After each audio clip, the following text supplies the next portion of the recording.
कूके लगी कोयले कदम बन पे बैठी फेरी, धोए धोए पात हिली हिली सरसे लगे। और बोले लगे दादुर मयूर लागे नाचे फेरी, देखी के संजोगी जन ही हरस लगे। हरि भाई भूमि सिरी पवन चलन लागी, लकी हरि चंद फेरी प्राण तरस लगे। और फेरी झूमी झूमी बरसा की ऋतु आई फेरी, बादर निगोरे झुकी झुकी बरस लगे। बादर निगोरे झुकी झुकी बरस लगे। वेलकम टू ज्ञान Sindhu classes, Bharatendu Harishchandra chapter number 4। जो बच्चे कक्षा 9 में हैं हिंदी विषय के, उनके लिए बहुत अनिवार्य विषय है। बिना हिंदी के कुछ नहीं हो सकता भाई साहब, एक अनिवार्य विषय है। तो जितना भी छोटा छोटा बच्चा हमारे साथ जुड़ा हुआ है, सभी से कहेंगे एक बार अपने और सारे साथियों को शेयर कर दो। मैं इसे बखूबी पढ़ाने जा रहा हूं, एक एक मीनिंग के साथ पूरी व्याख्या बता दूंगा, ताकि आपकी तुरंत जो एग्जाम देने जाएं तुरंत आपके पूरे में से पूरे अंक मिल जाएं। ठीक है, तो प्रेम माधुरी है, भारतेंदु हरिश्चंद्र की लिखी हुई है। कूके लगी कोयलें, कोयलें माने जानते हो कोयलें, कदम्बन माने कदम्बों पर, बैठी फेरी, फेरी माने दोबारा। वर्षा ऋतु आने पर कोयलें फिर कदम्ब के वृक्षों पर बैठकर कूकने लगी हैं। तो वर्षा ऋतु का वर्णन है। अब वर्षा ऋतु में क्या क्या होता है समझो कि भैया, सबसे पहले तो कोयलें बोलने लगती हैं, कोयलियां गाती है। तो वर्षा ऋतु आती है तो कूके लगी कोयलें कदम्बन पे बैठी फेरी, फेरी माने पुनः दोबारा। कोयलें कदम्बों पर बैठकर वर्षा ऋतु के आगमन पर कोयलें फिर से कदम्बों पर बैठकर कूकने लगी हैं। और धोए धोए पात हिल हिल सरसे लगे। धोए धोए अर्थात वर्षा के जल से धुले हुए वृक्ष के पत्ते वायु में हिल रहे हैं, और धुल धुल करके पूरे वायु में हिल रहे हैं, धुल धुल करके। कैसे, क्या लिखा है कि धोए धोए पात हिली हिली सरसे लगे। सरसे लगे माने सुशोभित होने लगे। कि वर्षा ऋतु के आगमन पर कदम्ब की डालों पर बैठकर फिर से कोयलें कूकने लगी हैं, और वृक्ष के जितने भी पत्ते हैं वो सब धुले धुले से प्रतीत हो रहे हैं, और वायु के चलने पर हिलने लगे हैं। हिलते हुए, हिल हिल सरसे लगे, हिलते हुए सुशोभित होने लगे हैं। ठीक है, धुले धुले से पत्ते हिल हिल करके सुशोभित होने लगे हैं। बोले लगे दादुर मयूर लागे नाचे फेरी। क्या क्या होता है वर्षात में कि भैया, बोले लगे दादुर। अब दादुर का मतलब होता है मेढक। जो मेढक हैं वो बोलने लगे हैं। मयूर यानी कि जो मोर हैं वो नाचे फेरी, पुनः पुनः नाचने लगे हैं। दोबारा से मयूर नाचने लगे हैं, फिर मयूर नाचने लगे हैं। और देख के संजोगी जन, संजोगी जन का अर्थ होता है प्रियतम, के जो समीप लोग होते हैं उनको संजोगी जन कहते हैं। भाई, पति पत्नी एक साथ हैं तो वो संजोगी जन हैं, और पति पत्नी अलग हो गए तो वो वियोगी जन हैं, यानी प्रियजन जिसको बोलते हो। तो देख के जो प्रियजन हैं, प्रियजनों के संयोगी जनों के ही माने हृदय, हर्षई माने हर्षाने लगे। मयूर नाचने लगे हैं, मेढक बोलने लगे हैं, और अपने प्रियजनों के समीप में स्थित जो लोग हैं इस वर्षा ऋतु के दृश्यों को देख देख कर प्रसन्न होने लगे हैं। देख के संजोगी जन, जो संयोगी जन हैं वो वर्षा ऋतु के इन दृश्यों को देखकर उनके हृदय हर्षित होने लगे हैं।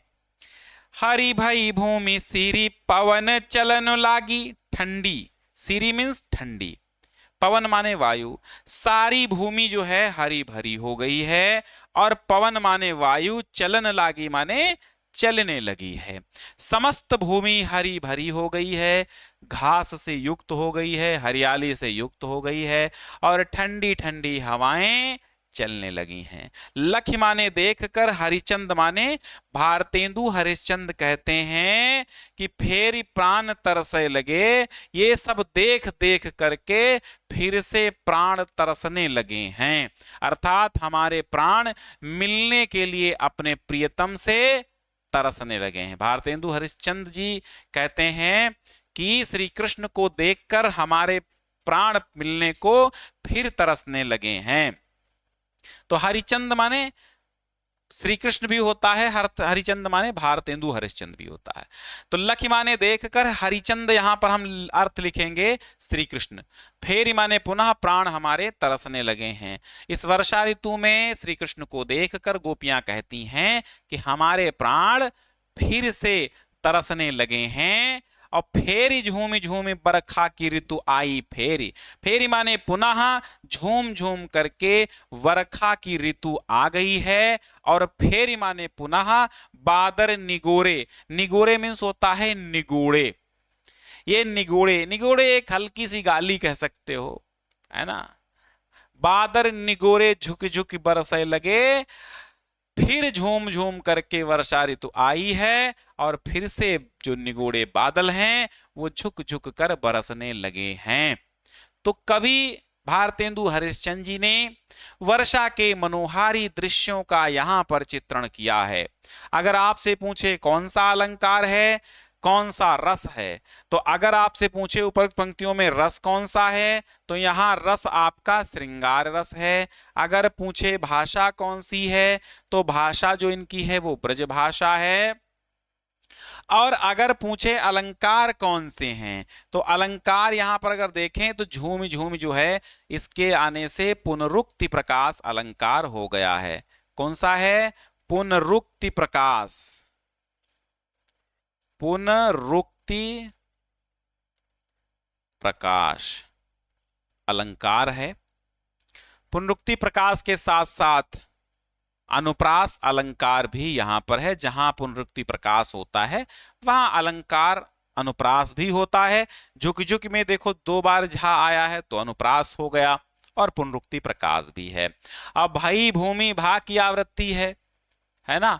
तो इस तरह यहां पर अनुप्रास और पुनरुक्ति प्रकाश है। अगला देखिए छंद। हाँ, जो छंद है वो आपका कवित्त छंद है। छंद कौन सा है? कवित्त छंद है।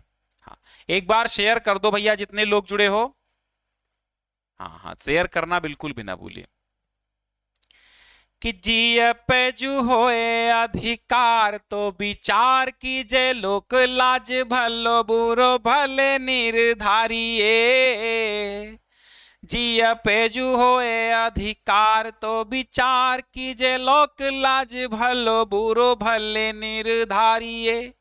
और नैन श्रवण कर पग सब पर बस भय, उत चली जात इन्हें कैसे के संहारिये। हरिचंद भाई सब भांति सो पराई हम, इन्हें ज्ञान कही कहो कैसे कै निबारिये।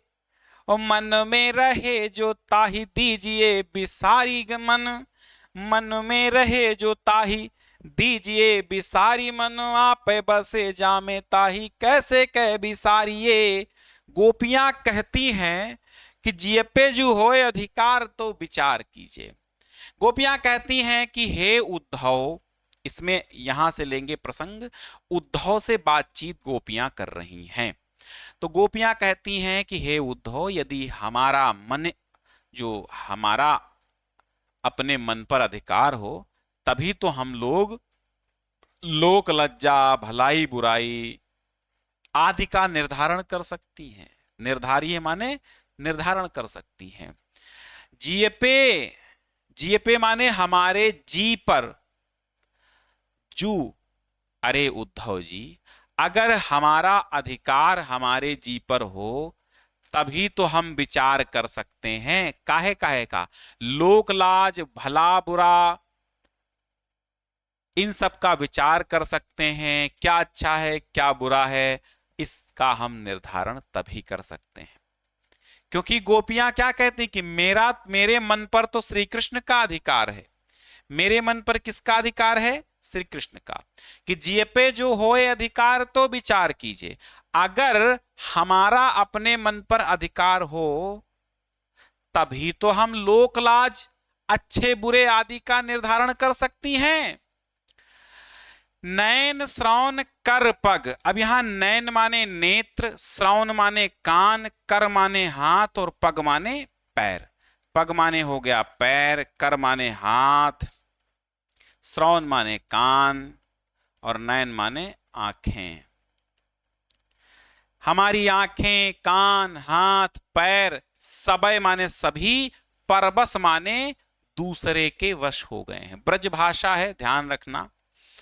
हाँ, भाषा भावानुरूप भी कह सकते हो, ब्रज मिश्रित भी भाषा है, कवित्व छंद है। तो नैन, कान, हाथ, पैर जो सब हैं वो सभी परबस भय अर्थात दूसरे के वश हो गए हैं। उतय चली जात इन्हें कैसे कै संहारिए। उतय चली जात इन्हें कैसे कै संहारिए, मतलब ये तो बार बार उतय माने वहीं श्री कृष्ण की ही ओर हो आकर्षित होकर चले जाते हैं। हम सब प्रकार से परवश हो चुकी हैं, हम इनको कैसे संभालें हैं? कहती हैं अगर हमारा अधिकार हमारे जी पर हो तब तो हम विचार करें, लोकलाज भला बुरा आदि का निर्धारण तभी तो हम कर सकती हैं। और हमारे नेत्र, कान, हाथ और पैर सब परबस भय, सभी दूसरे के वश में हो गए हैं। उतय चली जात इन्हें कैसे कै संहारिए, और ये सब वहीं चले जाते हैं, इनको हम कैसे संभालें? श्री कृष्ण के पास चले जाते हैं। हरिचंद भाई सब भांति सो पराई हम। भारतेंदु हरिश्चंद्र कहते हैं गोपिकाएं उद्धव से कहती हैं कि हम तो सब भांति पराये हो गए हैं, इन्हें ज्ञान कही कहो कैसे कै निवारिये, कि हम तो सब प्रकार से पराये हो चुकी हैं, परबस हो चुकी हैं। अब हमें ज्ञान का उपदेश दे करके आप कृष्ण से विमुख कैसे कर पाएंगे हैं? हरिचंद भाई सब भांति सो पराई हम। गोपिकाएं कहती हैं हे उद्धव, हम तो सब भांति से पराई हो चुकी हैं, अर्थात कृष्ण की हो चुकी हैं, और इन्हें ज्ञान कही कहो कैसे कै निवारिये। अब जब सब कुछ पराया हो चुका है, हम पराई हो चुकी हैं, तो अब ज्ञान दे करके बताओ हमको कैसे श्री कृष्ण से अलग करोगे। निवारिये मतलब विमुख करोगे, अलग करोगे, निकालोगे। निवारना माने निकालोगे। कि मन में रहे जो ताही दीजिए बिसारी मन, आपे बसे जामे ताही कैसे कह बिसारिये। कि मन में रहे जो ताही दीजिए बिसारी मन, अरे जो मन में बसा हो उसे तो भुलाया भी जा सकता है। वो आपे बसे जामे ताही कैसे कह बिसारिये, और जिसमें भाई जो मन में बसा हो उसे तो भुलाया भी जा सकता है, किंतु स्वयं मन जिसमें बसा हो उसे कैसे भुलाया जा सकता है? बताओ। मन में कोई चीज है अगर तो भुला सकते हो, लेकिन भैया ये जो मनय है जिसमें लगा है तो कैसे बना, बताओ इसको भुलाओगे? वही गोपिकाएं उद्धव से कहती हैं कि मन में रहे जो तो ताहि दीजिए बिसारी मन। जो कुछ मन में रहे, अर्थात अगर कुछ मन में हो तो उसे भुलाया जा सकता, बिसारी माने भुलाया जा सकता है। और आपे बसे जामे, जामे जिसमें स्वयं मन बसा हुआ हो, ताहि माने उसको कैसे बिसारिए, कैसे भूला जा सकता है? ठीक है, आगे जो छंद है वो सवैया है। यह संग में डोलिए लागे सदा, यह संग में लागिए डोले सदा, बिन देखे न धीरज आनती हैं। और छिन्हूं जो वियोग परे हरिचंद, तो चाल प्रलय की सुठानती है। बरुनी में थिरे न झपे उज पे, पल में न समाई वो जानती हैं। पिए प्यारे तिहारे निहारे बिना, अखियां दुखियां नहीं मानती हैं। पिय प्यारे तिहारे निहारे बिना अखियां दुखियां नहीं मानती हैं। कहती ये संग में लागिए डोले सदा, ये संग में लागिए डोले सदा। गोपिकाएं कहती हैं कि हे प्रिय श्री कृष्ण, हमारी ये आंखें सदा आपके संग में ही लगी रही हैं। डोले सदा, डोलती रहती हैं, चलती रहती हैं। यह संग में लागिए डोले सदा, बिन देखे न धीरज आनती हैं। हे श्री कृष्ण, हमारी ये जो आंखें हैं वो तुम्हारे सदैव साथ में लगी रहती हैं और बिना देखे इनमें धीरज नहीं आता। ये बिना देखे इनको चैन नहीं आता है, चैन पड़ता ही नहीं है। और छिन्हू जो वियोग परे हरिचंद, भारतेंदु हरिश्चंद्र कहते हैं कि हरिचंद्र में श्री कृष्ण भी है, श्लेष अलंकार। तो कहते हैं छिन्हू जो वियोग परे, अगर क्षण भर भी वियोग पड़ जाता है, अगर क्षण भर को भी आपसे वियोग हो जाता है, हम अलग हो जाते हैं, तो चाल प्रलय की सुठानती हैं। तो ये आंखें प्रलय की ठान लेती हैं, अर्थात आंसू बरसाना प्रारंभ कर देती हैं। ठीक है। संग माने साथ, लागिए लगी रहती हैं, डोलें सदा चलती रहती हैं, बिना देखे धीरज माने धैर्य, आनती माने लाती हैं। हमारी ये आंखें तुम्हारे साथ में सदैव लगी रहती हैं, साथ में ही सदैव चलती रहती हैं और बिना तुम्हारे दर्शन के, तुमको देखे बिना धैर्य नहीं लाती हैं, अर्थात धीरज नहीं धरती हैं। और छिन्हू जो वियोग परे हरिचंद, हे श्री कृष्ण, अगर क्षण भर भी वियोग पड़ जाता है तो चाल प्रलय की सुठानती हैं। तो ठानती हैं माने ठान लेना, चाल माने चाल गति, प्रलय माने प्रलय, प्रलय जिसको जानते हो, प्रलय का मतलब तो सब जानते हैं, विनाश।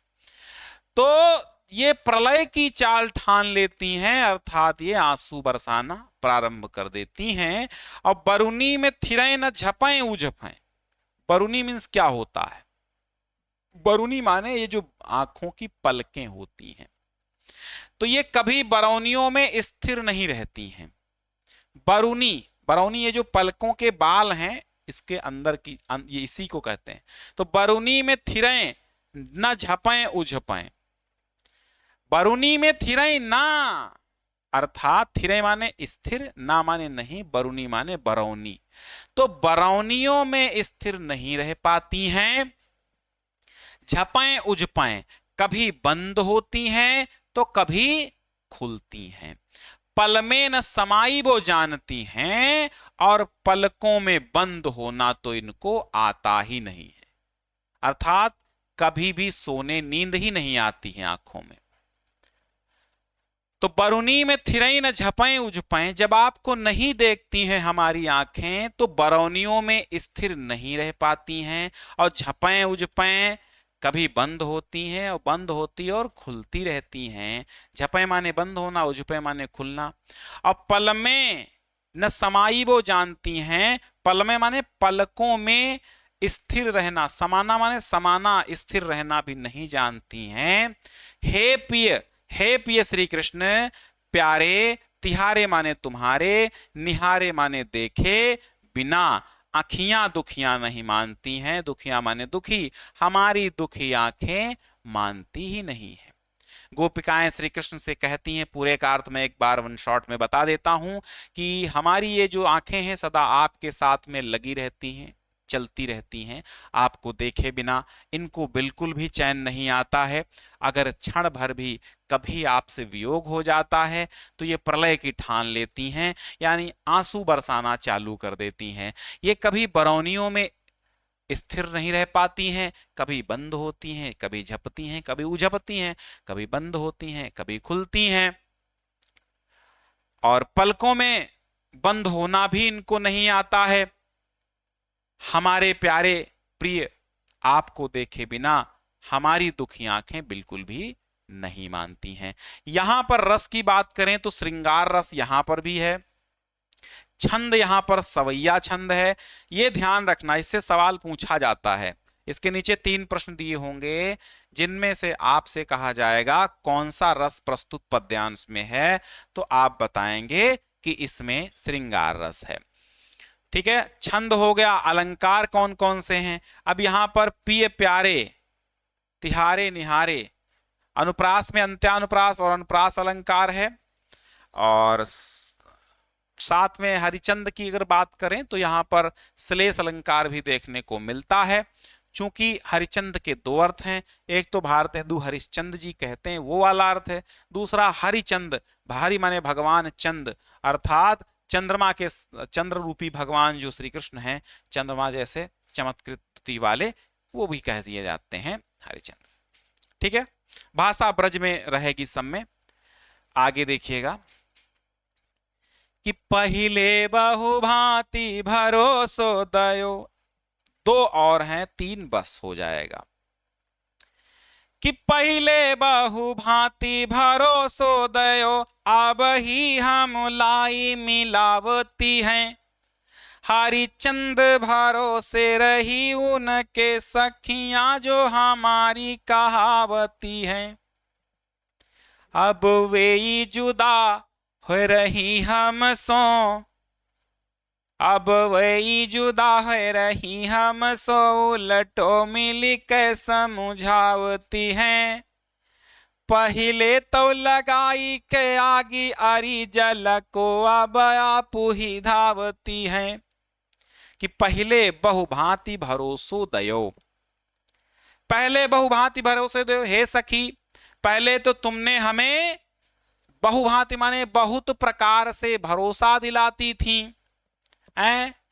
अब ही हम लाई मिलावती हैं, कि अभी श्री कृष्ण को लाकर हम तुमसे मिला देती हैं।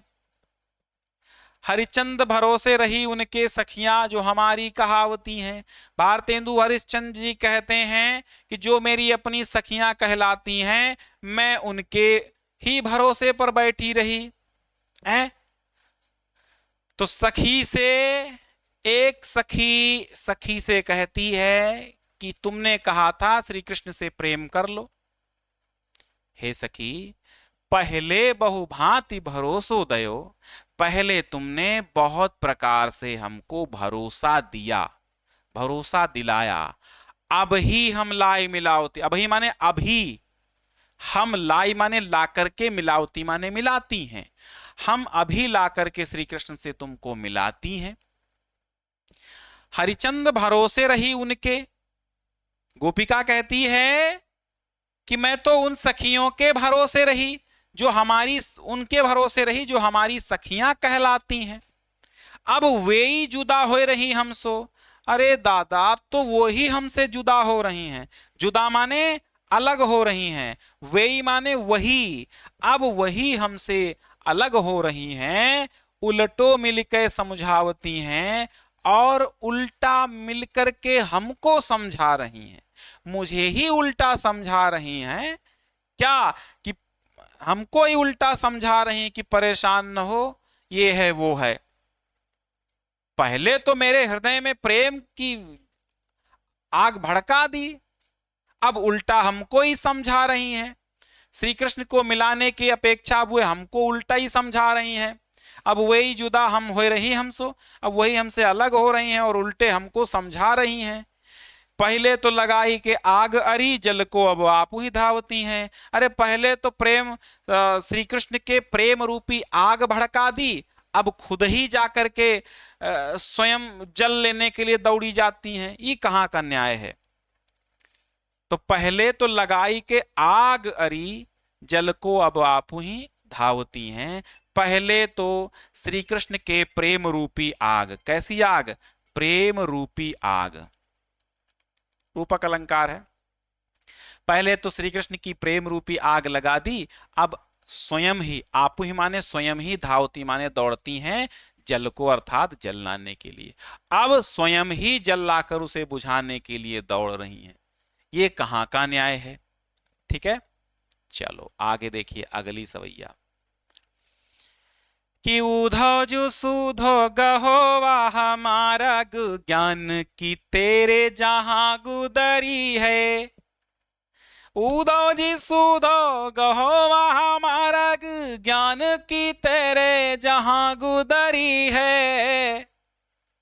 और को नहीं सिख मानी है यहाँ एक श्याम की प्रीति प्रतीति खरी। एक श्याम की प्रीति प्रतीति खरी है।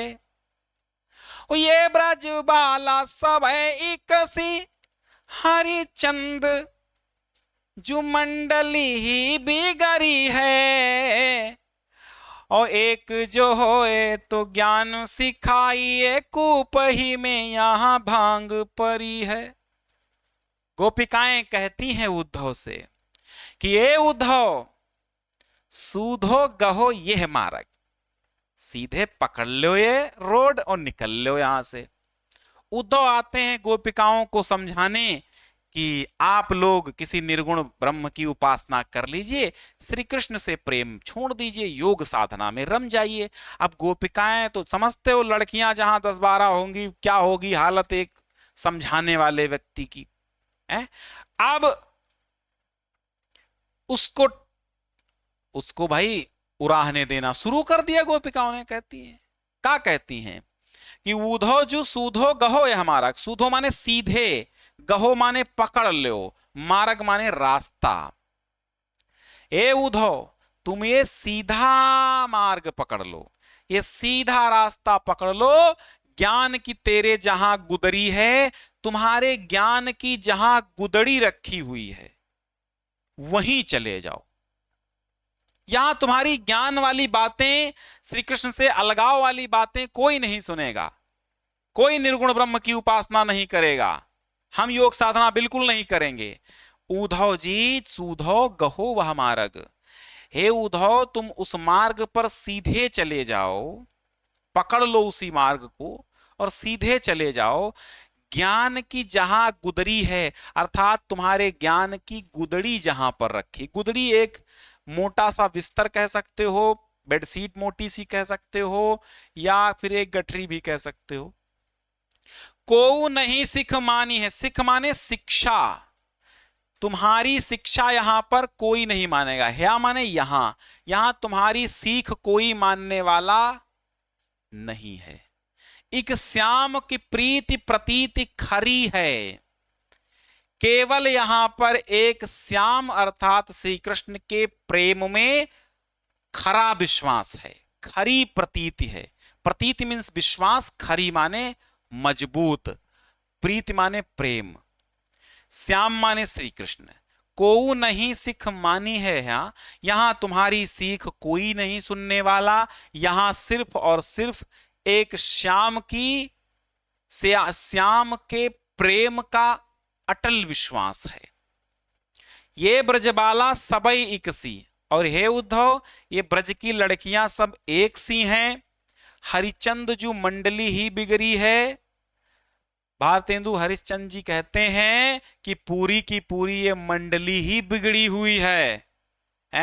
और एक जो होए तो ज्ञान सिखाइए। अगर कोई एक हो तो उसको ज्ञान सिखाओ। कूपे में यहां भांग पड़ी है, यहां तो कुएं में ही भांग पड़ी हुई है। अगर एक व्यक्ति एक लोटे जल में भांग पड़ी हो तो उस जल को फेंक कर दूसरा भर लो, लेकिन कुएं में ही जब भांग पड़ी हो तो कितना पानी कहां फेंकोगे, फिर पानी नहीं रह जाएगा।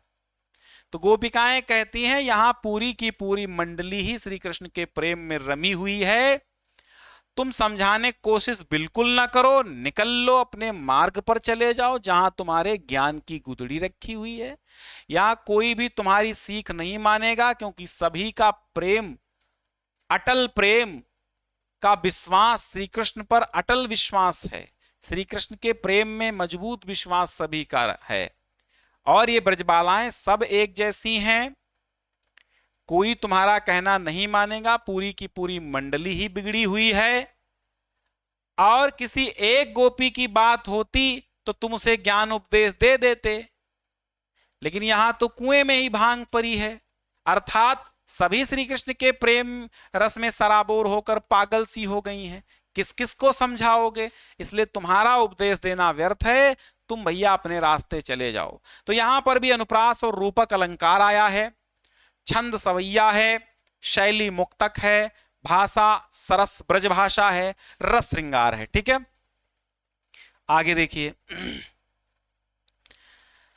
कि सखी आयो बसंत ऋतून को कंत, सखी आयो बसंत ऋतून को कंत, चहूं दिसी फूली रही सरसों। बहुत सुंदर सवैया है कि सखी आई बसंत ऋतून को कंत, सखी आयो बसंत ऋतून को कंत, चहूं देसी फूली रही सरसों है। बरसी तल मंद सुगंध समीर, सतावन हार भयो गरसों है। अब सुंदर सांवरो नंद किशोर, काहे हरिचंद गयो घर सो, परसों को बिताए दियो बरसों, तरसों कब पाए पिया परसों। सखी आयो बसंत ऋतून को कंत, ऋतून माने ऋतुओं का, कंत माने पति या पिया। बसंत, हे सखी वसंत ऋतु आ गया है, समस्त ऋतुओं का कंत। कृष्ण के विरह से पीड़ित होकर के एक गोपी दूसरी सखी से कहती है, क्या कहती है कि ए सखी, ऋतुओं का स्वामी, ऋतुओं का पति बसंत फिर आ गया है। समझ गए? और चहूं दिसी फूल रही सरसों, चारों दिशाओं में सरसों फुलियाई हुई लगी है। खेतों में फुलियाई सरसों, कल परसों में बीते बरसों, आज ही आजा गाता हंसता, तेरा रास्ता देखे रास्ता, भूलने वाले तुझको तेरी याद सताए रे, घर आजा परदेसी तेरा देश बुलाए रे। है ना, वही मामला है कि सखी आयो बसंत ऋतुन को कंत, चाहूं देसी फूली रही सरसों। हे सखी, बसंत ऋतुओं का कंत, बसंत ऋतुओं का प्रियतम, बसंत ऋतुओं का स्वामी, मतलब ऋतुओं का स्वामी बसंत आ गया है हे सखी। और चहूं दिसी फूली रही सरसों, चारों दिशाओं में सरसों पीली पीली फूल रही है। और बर माने श्रेष्ठ, शीतल मंद सुगंध, समीर माने वायु, सतावन हार सताने वाली, सतावन हार माने सताने वाली, भयो गरसों अर्थात बसंत ऋतु का मादक वातावरण है। अत्यंत सुंदर शीतल मंद और सुगंधित वायु बह रही है। श्री कृष्ण बिना मुझे पूर्ण रूप से कष्टदायक, मतलब श्री कृष्ण के बिना जो है मुझे पूर्ण रूप से ये सारे वातावरण कष्टदायक प्रतीत हो रहे हैं। ठीक है, तो भयो गरसों, गरसों माने कष्टदायक। बर शीतल मंद सुगंध समीर, सतावन हार भयो गरसों, श्रेष्ठ सुंदर शीतल मंद सुगंधित समीर बह रही है, सताने वाली समीर बह रही है, जो हमारे लिए गरसों अर्थात कष्टदायक प्रतीत हो रही है।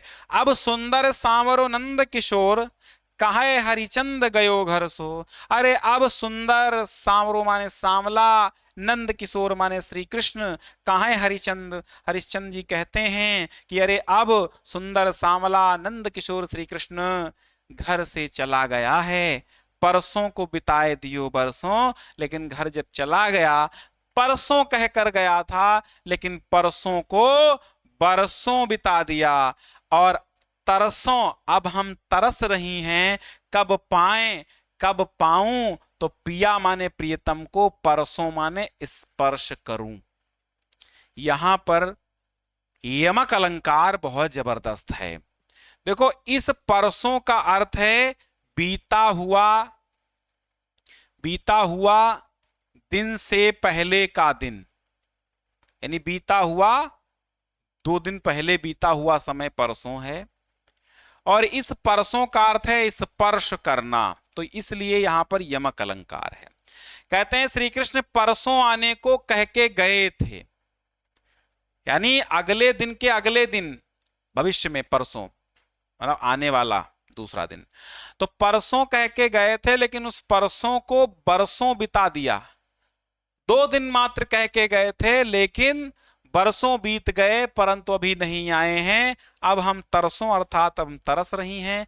अब कब मैं पाऊंगी प्रियतम श्री कृष्ण को, जो उनको परसूंगी अर्थात स्पर्श करूंगी, पता नहीं अब कब श्री कृष्ण के दर्शन होंगे। तो यहां पर भी रस श्रृंगार है, वो भी वियोग श्रृंगार। अंतिम छंद है, इसका भी मैं व्याख्या बता देता हूं। जितने बच्चे जुड़े हुए हैं सब एक बार शेयर कर दो अपने सारे दोस्तों को ग्रुप्स में, और स्टेटस लगा लो हमको मेंशन करके, तो मैं जान जाऊंगा कि आपने हमारी स्टेटस लगाई है। और लाइक सब्सक्राइब करना तो बिल्कुल मत भूलिएगा, क्योंकि यही चीज है जो आपके एग्जाम में आपको टॉपर बनाएगी, बराबर पढ़ोगे तो। अंतिम देखिएगा, ये घनाक्षरी छंद है, इसको हम मुक्तक कहते हैं, हाँ कवित्त छंद कहते हैं इसको। कि इन दुखियान को न चैन सपने हूं मिलो, तासो सदा व्याकुल बिकल अकुलाएंगी।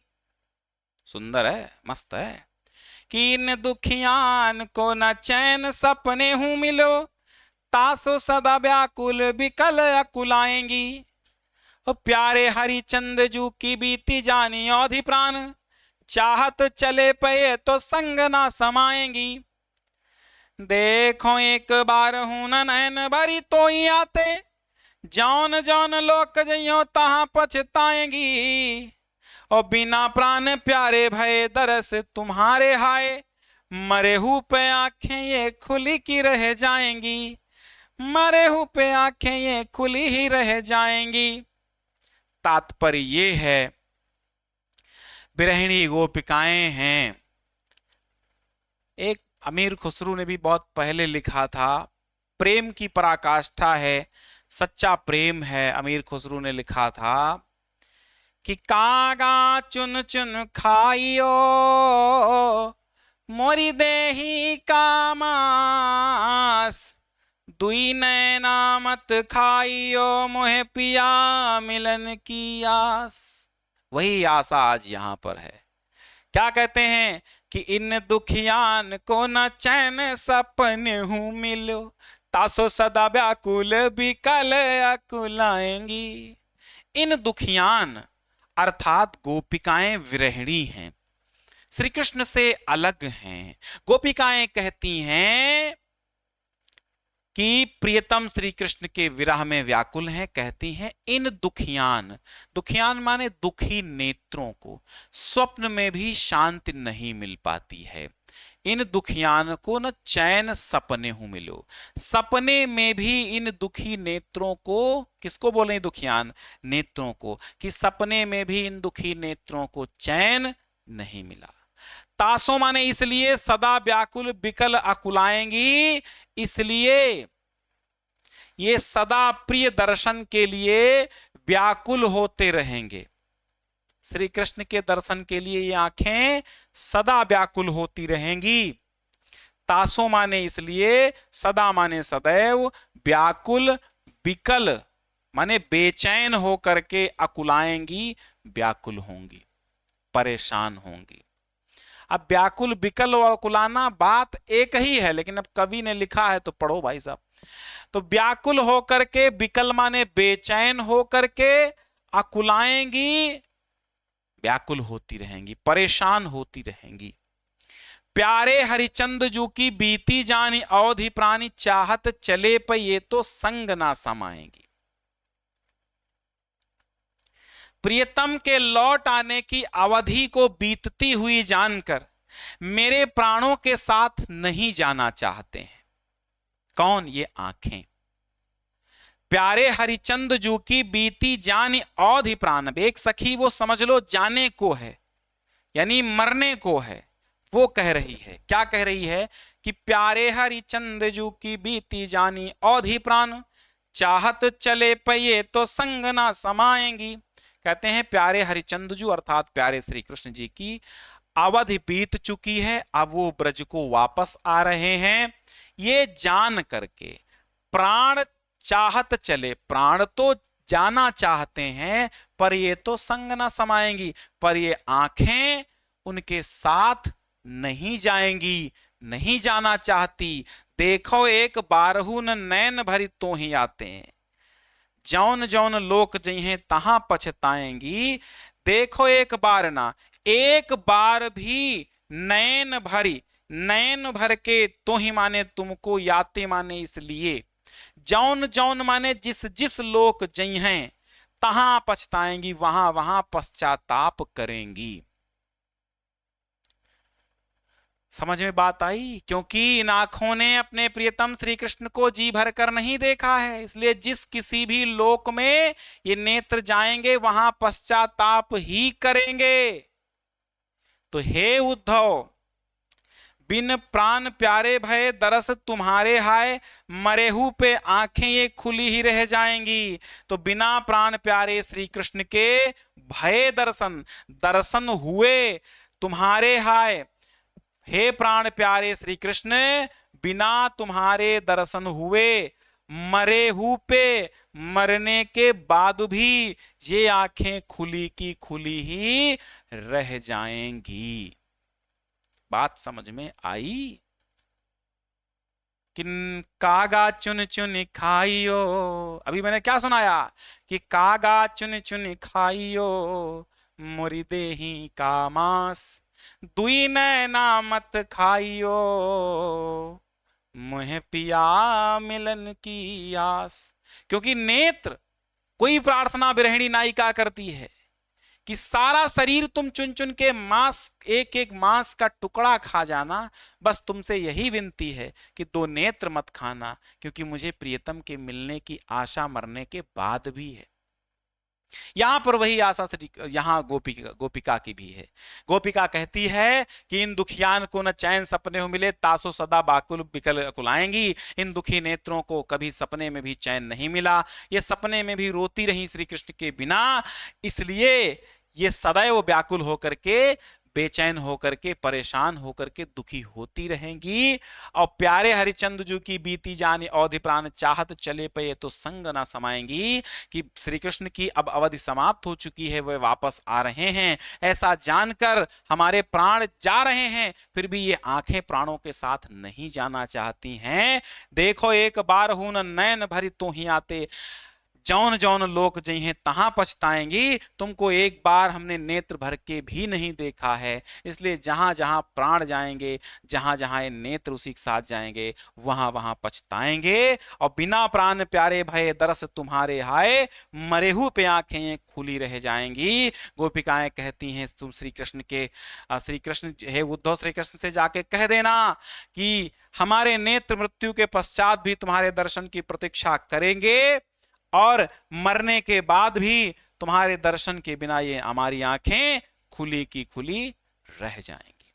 वियोग श्रृंगार है, सवैया मुक्तक, मत गयन सवैया छंद है, मुक्तक छंद कह सकते हो, कवित्त छंद भी कह सकते हो, सवैया कह लो, मत गयन सवैया नहीं, मत गयन नहीं। सवैया में बहुत प्रकार की कवित्त सवैया आती है, एक घनाक्षरी छंद आता है, ठीक है। तो कुल मिला के मुक्तक छंद इसको लिख देना, बस कोई दिक्कत नहीं है। कवित्त छंद, मुक्तक छंद, घनाक्षरी छंद, सवैया, कवित्त सवैया लिख देना, बस कवित्त सवैया है।